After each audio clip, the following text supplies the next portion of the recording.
Retour sur le plateau du Bocal Local. Dans cette deuxième partie, on va parler nature avec vous, notamment Delphine Massard. Vous travaillez au sein du pays de la vallée du Loir. Je me trompe à chaque fois. Je vous l'ai demandé avant de me tromper. On explique ce que c'est le pays de la vallée du Loir déjà. Oui, alors déjà, c'est en tout 59 communes du sud de la Sarthe qui longent plus ou moins le Loir. En gros, ça va de la chapelle d'Aligny à la chapelle Gauguin, à Loire-en-Vallée maintenant.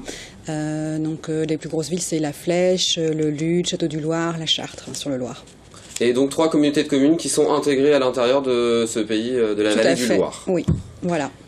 Donc on va parler évidemment de ce rendez-vous organisé par vous, un rendez-vous avec 2 thématiques cette année, est-ce qu'on peut dire ça? Une thématique généraliste qui est Pierre Belon. Oui, alors en fait l'idée c'était de célébrer le 500e anniversaire de Pierre Belon, puisqu'il est né en 1517 au hameau de la Soultière sur la commune de Céran-Foultourte, qui fait partie du pays Vallée du Loir. Et autour de ça, on s'est dit, mais il faut nous on travaille sur le patrimoine surtout architectural, historique, etc.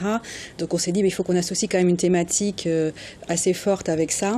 Et donc on s'est tourné vers les propriétaires de jardins, puisqu'il y a beaucoup de jardins en Vallée du Loir qui sont pas très connus parce que beaucoup ne sont pas ouverts au public. Et c'est un des points forts de notre territoire qu'on a souhaité aussi mettre en avant. Et c'était aussi naturel puisque Pierre Belon, il a ramené plusieurs espèces de plantes qu'il a acclimatées en France, notamment par exemple le platane. Il est connu pour avoir implanté le platane orientalis.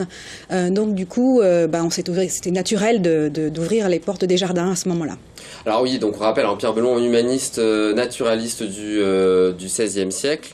Vous le connaissiez, Émilie? Non, je ne connaissais pas, mais sa vie a l'air passionnante. Mais je ne savais pas que Pierre Belon était originaire. Il est originaire de Céran-Foultourte, né à Céran-Foultourte. Il a fait de grands voyages en Europe avant de revenir et d'apporter ses connaissances et son savoir Oui, il a eu une vie assez exaltante, puisqu'il est rentré assez tôt au service de plusieurs évêques et cardinaux de France, donc des gens très importants à la cour de France, qui donc du coup ont favorisé sa carrière, sa formation aussi. Il a suivi des cours de médecine. Il a même été licencié médecin à la faculté de Paris à la fin de sa vie. Mais il a aussi surtout beaucoup voyagé en Suisse, en Allemagne, en Angleterre, en Italie. Il a fait un voyage très important de 3 ans au Levant, c'est-à-dire la Turquie, le Moyen-Orient, les endroits comme la Syrie par exemple, des endroits comme ça. Donc il a ramené beaucoup d'observations. C'était quelqu'un qui observait beaucoup, très curieux, et il a noté beaucoup de choses. Et ça aussi qui fait sa spécificité, c'est qu'il est un des premiers à avoir un regard très analytique sur ce qu'il voyait et à rapporter vraiment de façon la plus objective possible, en faisant des comparaisons avec ce qu'il connaissait de la France. Et c'est aujourd'hui des spécificités qu'on peut retrouver dans ces jardins de la vallée du Loir? Alors il y a des platanes, oui, par exemple le château de Poncé-sur-le-Loir conserve un platane très ancien. Alors effectivement il y a des disputes sur de quelle époque il date. A priori il serait du XVIIIe siècle, ce qui est plus récent que le XVIe siècle, mais qui est quand même très ancien pour un platane. Donc voilà, il y a aussi et puis il y a aussi tous les effets de collection qui sont intéressants et qui sont amenés avec le XVIe siècle notamment. Alors on va parler de toute cette programmation aussi très riche et très intéressante avec une ouverture de la saison. Il y a déjà eu une conférence la semaine dernière si je ne me trompe pas. Oui, le 7 avril, oui. Voilà, et là il y a une conférence donc samedi soir à 20h30, une conférence sur les jardins de la vallée du Loir. Là on va s'intéresser aux spécificités, parce qu'il y a une spécificité de ces jardins de la vallée du Loir par rapport aux autres jardins. Alors justement, l'objet de la conférence, ça va être de montrer un petit peu faire une introduction sur les jardins en Vallée du Loir. C'est vraiment l'occasion de présenter un petit peu les différents types de jardins, parce qu'on a des jardins très différents, on a des jardins très anciens, on a d'autres plus récents, on a des créations très modernes, par exemple, comme au prieuré de Vauboin, qui est un jardin de buis taillé. Donc le buis taillé, effectivement, ça pourrait faire penser au XVIe siècle, mais la façon dont le jardin est agencé est vraiment très moderne. C'est quoi le buis taillé ? Alors un buis, c'est le buisson, et le taillé, ça veut dire qu'on lui donne une forme particulière à la cisaille. D'accord. Voilà, donc c'était une des caractéristiques des jardins au XVIe siècle. C'était quelque chose qui était très apprécié. On leur donnait toutes sortes de formes, même des fois des formes humaines, des formes animales, enfin vraiment beaucoup. Alors la conférence sera animée, ou en tout cas c'est une conférence de la présidente de l'association des parcs et jardins des Pays de la Loire, qui est un des partenaires forts de un de nos partenaires privilégiés cette année. C'est vrai que l'anniversaire est quand même important. pour Saint-Zanzan quand même, d'un grand naturaliste. Bon, alors c'est vrai qu'il n'est pas connu du grand public, mais il est connu des spécialistes, donc qui s'intéressent à la nature. Donc voilà. Et du coup, on s'est associé avec la commune de Serran-Fultourte, qui va proposer plusieurs conférences et une exposition, mais aussi avec l'association régionale des parcs et jardins pour justement travailler avec des propriétaires privés pour leur faire ouvrir leurs portes de jardin. Donc il y aura aussi des expositions sur Pierre Belon lui-même, qui auront lieu notamment à la bibliothèque du Prytanée de la Flèche, qui est un autre partenaire. Oui, tout à fait. Donc la bibliothèque du Prytanée conserve de nombreux ouvrages anciens. Et là, cette fois-ci, on va aussi en emprunter à la bibliothèque d'Angers et à la bibliothèque de Saint-Calais pour pouvoir présenter des ouvrages originaux de Pierre Belon. Il a publié quand même 7 ou 8 ouvrages. Alors je crois qu'il y en a 7 qui sont publiés et 8 en tout qu'il a écrit, mais un dernier qui n'a pas été publié. Donc avec des très belles planches gravées. Certaines colorisées, donc vraiment des très beaux documents et des choses vraiment agréables à voir en plus. Donc vraiment l'occasion pour ceux qui sont intéressés, qui connaissent comme nous assez mal, je parle pour moi, qui connaissent assez mal Pierre Belon, d'avoir vraiment toute cette connaissance sur cet humaniste important et surtout sartois, parce que voilà, il faut évidemment le dire. Oui, mais après il fait partie des grandes figures nationales de la science, et il faut aussi placer ça un peu sur un contexte un peu plus large. C'est vrai que c'est vraiment quelqu'un qui est fascinant. Après, sa mort est un peu aussi particulière. Ouais. On peut en dire 2 mots. Oui, allons-y, je vous laisse. Il est mort assassiné dans le bois de Boulogne. C'est-à-dire que... alors, c'est vrai qu'aujourd'hui, ça paraît un peu vulgaire, mais à l'époque, il y avait le château de Madrid et un autre château royal dans cet environ, et il était logé dans ces châteaux-là. Et donc, voilà.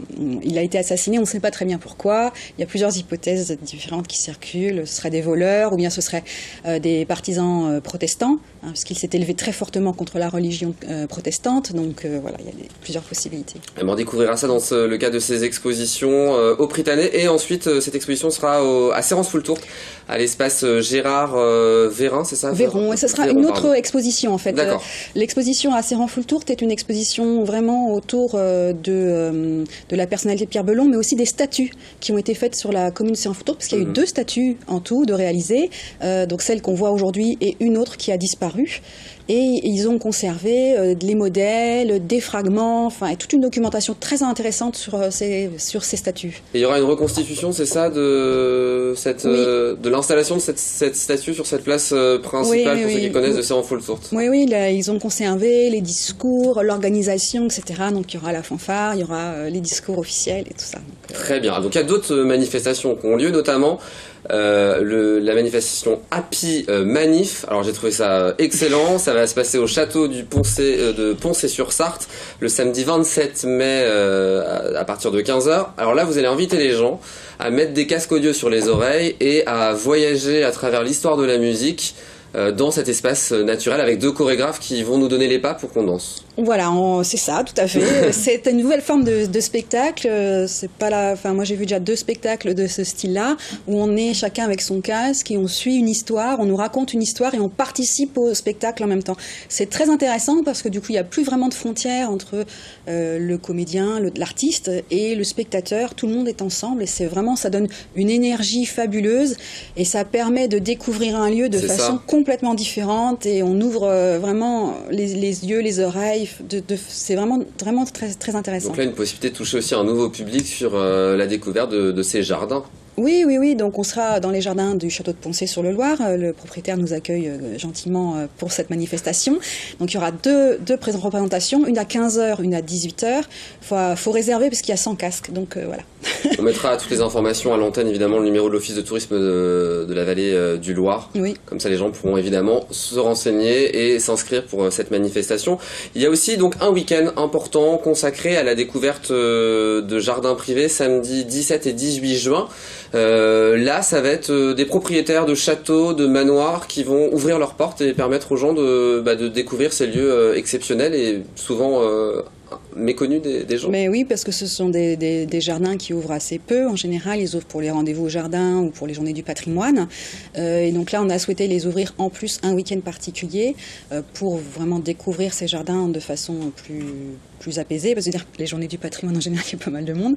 Et aussi, c'est l'occasion vraiment de prendre le temps de voir ce que c'est qu'un jardin historique, comment il s'intègre par rapport au paysage environnant, comment il s'intègre par rapport à la maison existante. sorte. Il y a vraiment plein de propositions différentes. Et là, pour le coup, ça montre une assez grande variété de construction de jardin.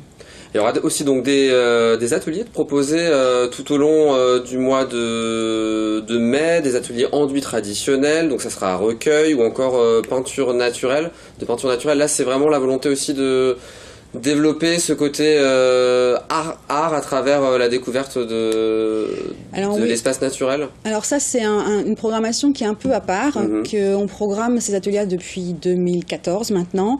Ça c'est plus lié à une opération de valorisation du patrimoine bâti de la vallée du Loir, où on sensibilise les gens et on leur apprend à faire des enduits traditionnels à la chaux, des peintures naturelles avec de l'huile de lin et des pigments, voilà. Donc ça c'est vraiment quelque chose plus pour aider les gens à voir un aspect plus concret de la restauration du patrimoine ou même du bâti ancien de manière générale, sans être patrimonial. Et donc là, ce sont des ateliers qui sont ouverts à un tout petit nombre, sont gratuits, mais c'est pour 12 personnes maximum. Et c'est vrai que en plus, ils sont encadrés par des artisans qualifiés, donc c'est vraiment de très très bons moments. Alors, il y a aussi le Centre permanent d'initiative pour l'environnement. Alors, ce sont des jardins familiaux où là, vous allez expliquer comment on conçoit une butte de culture ou encore la création d'outils pour le jardin. Donc là, c'est pour les passionnés de jardin. On fera le lien avec Émilie Brault de Filliez-sur-Sarthe parce que là aussi, il y a ce genre d'atelier, d'événement qui est organisé. Oui, le CPE travaille depuis pas mal d'années maintenant sur les techniques de jardinage sans entrants chimiques, on va dire. Et donc, ils organisent plusieurs ateliers différents avec des propriétaires. Alors, nous sommes partenaires du CPE parce que ça fait longtemps qu'on travaille ensemble. On travaille un peu de la même façon, nous sur le patrimoine bâti, sur le patrimoine naturel. Et donc, du coup, comme cette année, on travaille sur les jardins, qu'on est un petit peu entre les deux, on a proposé aussi leur programmation.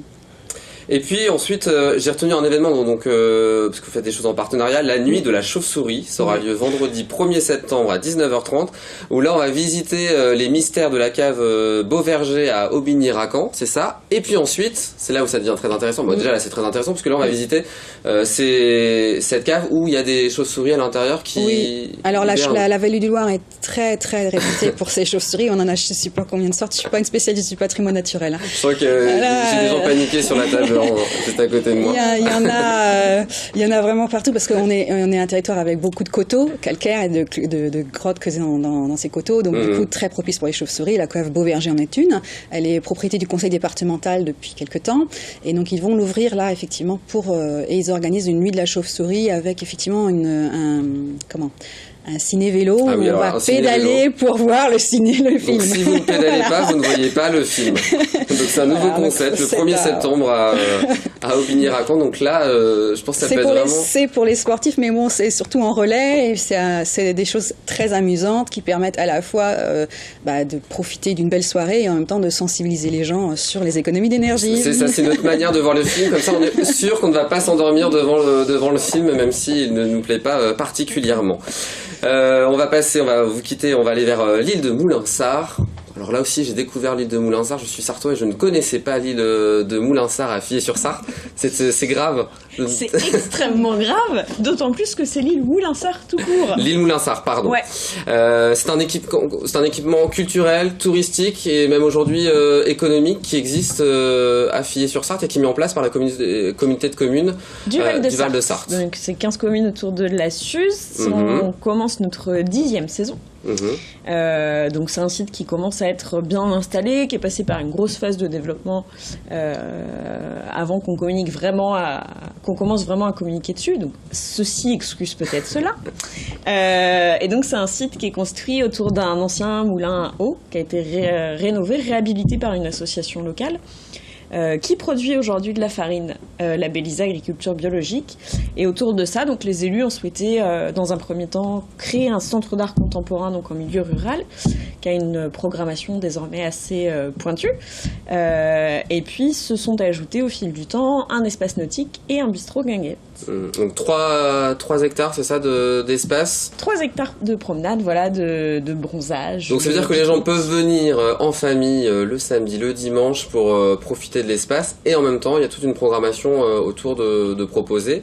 Le moulin, donc c'est Cyprien, c'est ça, le moulin Cyprien, oui, ça s'appelle ? Oui, du nom du grand-père du dernier meunier. D'accord. Voilà.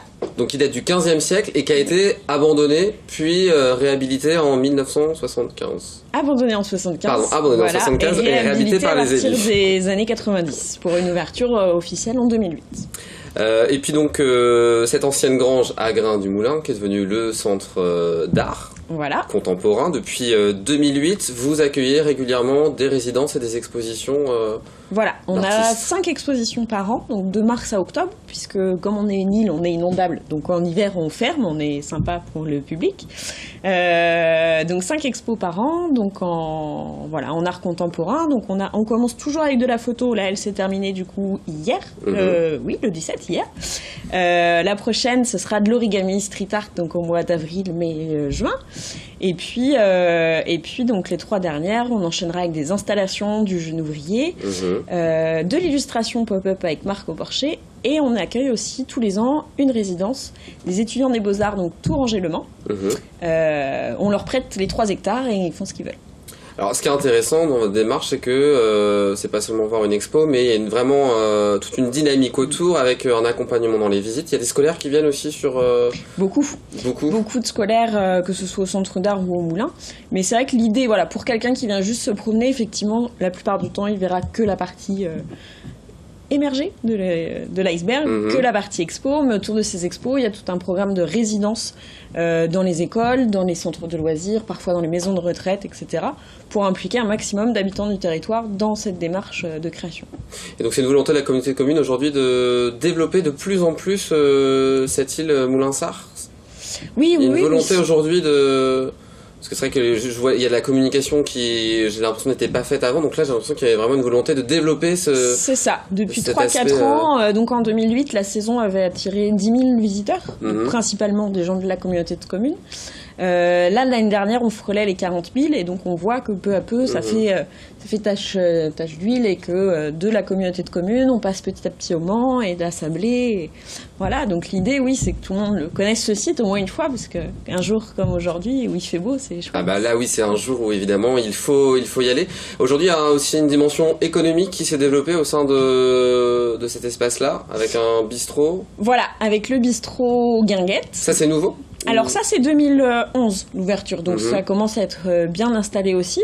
Donc on est sur, faut visualiser une petite terrasse, bordure de rivière, petit buisson, grande plaine. On voit en photo, donc vous illustrez parfaitement les images, c'est très bien. Oui. Non mais c'est vrai que le cadre fait beaucoup dans ce bistrot. On vient manger ici pour manger en terrasse et prendre le temps de bien vivre, et on mange très très bien. Et donc le bistrot organise aussi toute une programmation de concerts les vendredis soirs, de soirées à thème. Bientôt ce sera paella, il va y avoir barbecue. Donc voilà, c'est vraiment un lieu convivial pour le coup. Vraiment un esprit familial, voilà. On peut profiter de cet espace en famille. Voilà, en famille ou entre copains, c'est idéal. Et comme vous le disiez, c'est aussi un espace sportif avec cet espace nautique.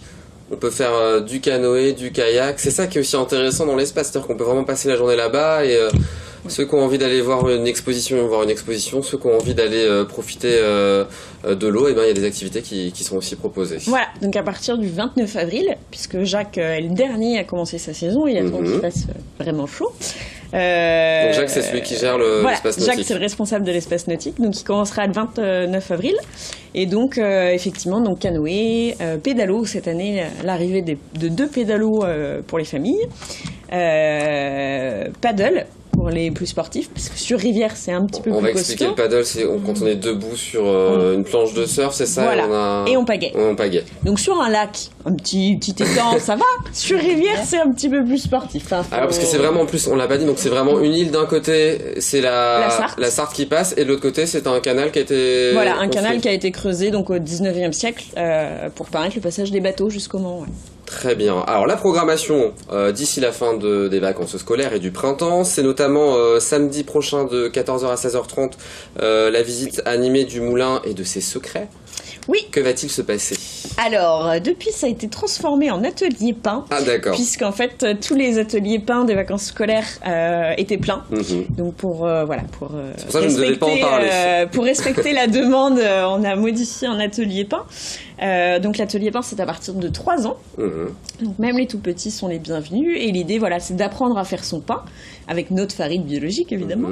Et de visiter donc le moulin Cyprien pour que les petits comprennent que c'est à partir du grain de blé qu'on fabrique la farine, puis le pain. Donc les gens qui nous regardent ce soir ont la possibilité encore de s'inscrire et d'inscrire leurs enfants pour ces ateliers. Pour le coup, c'est exclusivement pour les enfants, du coup, les ateliers de création de pain? Voilà, des parents. enfants, ados, et les parents peuvent bien sûr accompagner pour donner un petit coup de pouce. On met les informations évidemment à l'antenne pour aller sur le site internet de Moulinsart et aussi le numéro de téléphone. Il y a aussi, donc, comme on le disait, l'ouverture de la saison des soirées avec un concert au bistrot. Ça sera vendredi soir à 20h. Oui. Avec un duo piano qui s'appelle Voix Lune. C'est ça, voilà. Le premier concert de la saison, puisque c'est eux qui relancent la saison des concerts.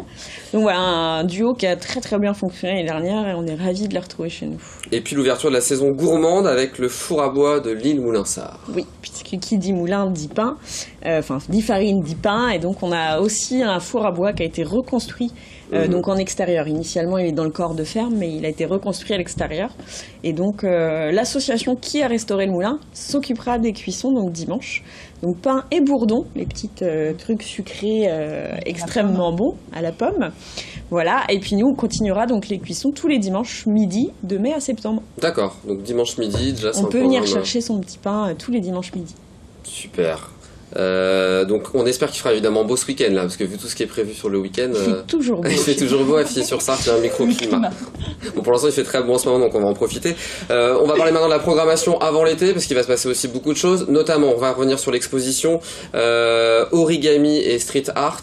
Je ne vais pas citer le nom des Mademoiselle Maurice et Ems, voilà. Donc là, c'est un artiste qui mélange donc l'origami, c'est du pliage papier. C'est ça. Donc Mademoiselle Maurice plie du papier, voire reprend des modèles d'origami mais en pochoir. Et donc elle invite Snez. Donc à eux deux, ils constituent le duo Ems. Et du coup, Snez est beaucoup plus sur du street art illustration. Donc exposition qui aura lieu du 29 avril jusqu'au 18 juin, avec un vernissage qui aura lieu le 28 avril prochain. Oui, c'est ça. À partir de 18h30. Avec des petites cuissons au four à bois, si ça peut en motiver certains. Là, vous donnez l'envie aux gens de venir vous rejoindre à Filly-sur-Sarthe. Autre événement qui s'appelle Gros Plan sur le potager. Là, ça sera le dimanche 7 mai.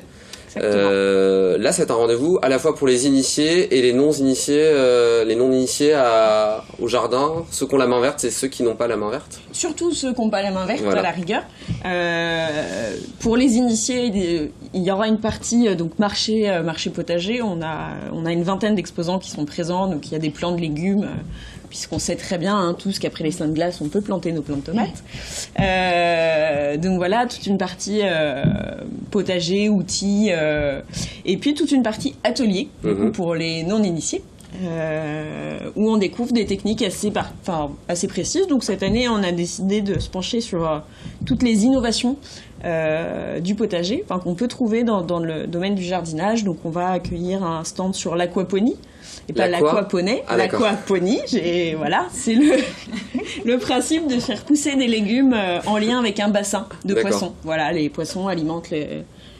C'est pony? Oui, aquaponie. D'accord. Voilà, à découvrir donc le 7 mai. La permaculture, donc à travers les jardins en lasagne, qui est donc une technique qu'on croise de plus en plus un petit peu partout. Et puis voilà, des petites découvertes comme la poule de Mézeray, moins connue que sa consoeur du Mans, la pauvre, mais qui est tout aussi charmante.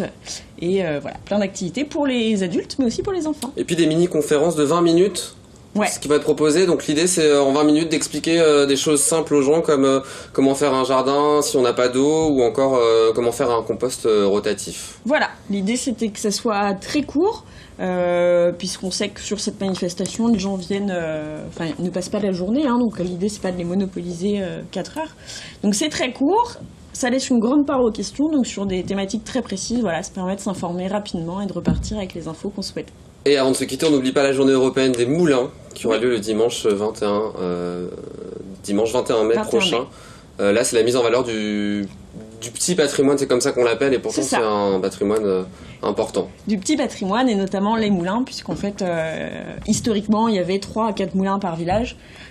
Aujourd'hui, il en reste beaucoup moins, et pourtant, ça a été un élément patrimonial très important. Merci Émilie Brault pour toutes ces informations et toute cette programmation à retrouver sur le site il-moulinsart.fr. Merci Delphine Massart d'être venue aussi sur le plateau. Les rendez-vous autour des jardins et de Pierre Belon, c'est jusqu'au mois de novembre prochain, et notamment la conférence sur les jardins en vallée du Loir qui aura lieu samedi 22 avril à 20h30 à Saint-Germain-d'Arcey, à la salle des fêtes. Les informations, c'est juste en dessous à l'office de tourisme de la vallée du Loir. Et merci à vous Armelle Choplin. La première édition des Langues se délient, c'est jusqu'au 29 juillet prochain dans le réseau des médiathèques du Mans. Toutes les informations sur le site médiathèque au pluriel.lemans.fr. Dans un instant, je vous l'avais promis, on passe d'un plateau 100% féminin à un plateau 100% masculin, et on va parler du 50e anniversaire du comité des fêtes de Pont-Valin et du 16e rendez-vous des peintres qui aura lieu ce week-end à Saint-Mard-la-Brière. A tout de suite sur LMTV.